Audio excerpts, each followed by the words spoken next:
It's summertime and there's a lot going on, and my guest, Danny, I'm going to call her just Danny, is joining me from the Partnership. Yes. Including the Stambaugh Auditorium. Yes.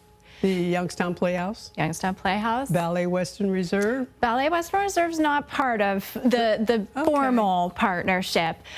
We do provide the orchestra for their Nutcracker, but then the Youngstown Symphony Orchestra and Opera Western Reserve. So those are the four that are part of that YourArts partnership. But we work with a lot of other arts organizations. I think that's probably what intrigues me the most again, and I thank you for correcting me on the partnership. How did the partnership actually evolve? So unfortunately and fortunately, it came out of COVID. You know, a lot of the arts community was struggling as we were trying to get our feet back on the ground after canceling so many events that had momentum going into COVID. So all of these organizations came together to share services to help cut some of the costs for each of the organizations and to bring together the community so that there's one hub, so to speak, for people who want to support arts in the community.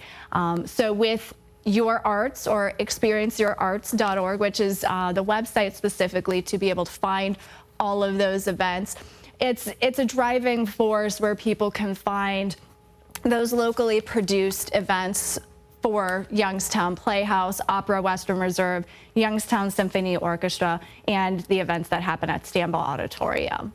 Working as an executive director or volunteer on a not-for-profit board presents challenges to itself, but working with multiple boards, with multiple individuals and volunteers, how are you managing that?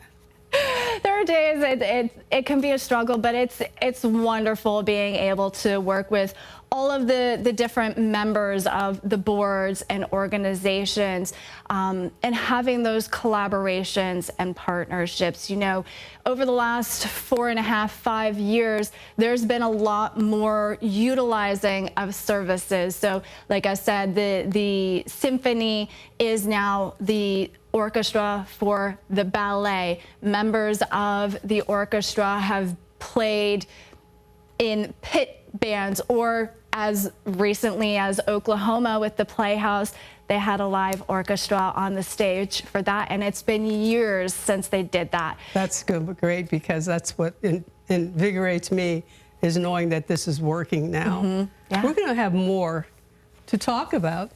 I'm Dee Crawford, Community Affairs Director, WKBN. Hi everyone, I'm Lindsay Watson. Thanks for watching the WKBN 27 First News YouTube channel. If you want more video news, subscribe to our channel. And don't forget to download the WKBN 27 First News app for breaking news alerts.